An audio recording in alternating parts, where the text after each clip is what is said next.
Hi, everyone. I hope everyone's doing well this evening. I'm sorry I couldn't be there in person, but it's quite a commute from where I am, and the traffic is terrible. But I am here virtually, and with today's modern technology, and let's face it, there are some advantages with this digital form of communication. For one thing, I don't have to wear pants. I'll spare you the details, but let's just say it's rather warm where I am, and it's better when it's a little breezy. But in all seriousness, this should work out okay. I'll keep it short and sweet to make sure I'm not eating up too much bandwidth. Now, I'm a math teacher this year, so I thought I'd start off with a few statistics. 100% of the time, my dog interrupts me when I start giving statistics. Seriously, 80% of the population in Canada will get married at some point in their lives, but almost half of these marriages, 48%, will end in divorce. And factoring in mortality, if two people in their early 20s get married, they have approximately a 32% chance of staying married and alive to reach their 50th wedding anniversary. These odds drop off considerably the later in life you get married. Another interesting statistic is the average marriage in Canada lasts 13.8 years. That means that 50 years is over 3.5 times longer than the national average. And if you're like 100% of my classes, 67% of you, give or take, will already be bored with these stats. And why wouldn't you be? After all, these are just statistics. Can we really reduce the important things in life to a bunch of numbers? Well, the point is that 50 years is a fairly long time in human standards, by human standards. Half a century, 600 months, 18,262 days. And I'll leave it to you to calculate the hours and the seconds. This was more than the average world life expectancy at birth in the early 1950s, much less the time a couple stayed married. So what's the big deal? Marriage, after all, is a human institution, a symbol of the love between two people. Is the symbol as important as the love itself? After all, people can love each other without being married, and people can be married without being in love. Well, that's what this is really about, isn't it? The dates of the ceremony and the current date aren't so important. The important thing is that mom and dad have had a lifetime of love together, and that's what we're really celebrating here tonight. To be sure, it hasn't always been easy. The traditional wedding vows spell this out. For better or for worse, for richer or for poorer, in sickness and in health. You can never really get something for nothing in this world, and love is no exception. Love always comes with challenges. I can certainly remember being part of those challenges, although probably not as much as my brother. That's why they love me more.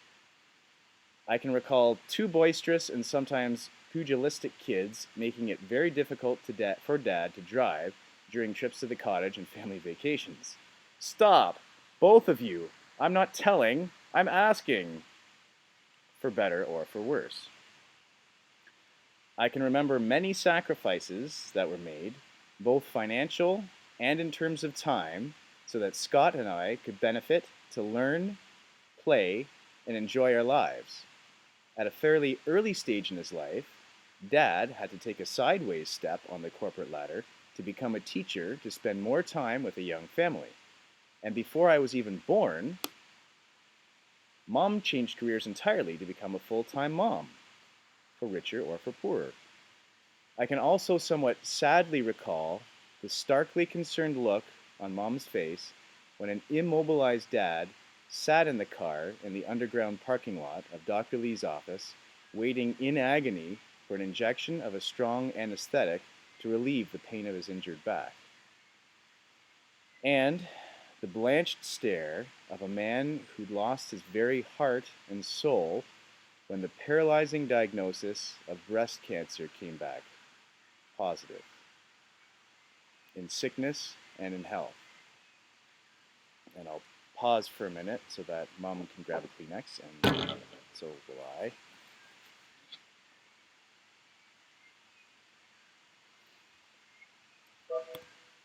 Yet, Through it all, love is what kept them and us as a family together and moving forward in the journey of life.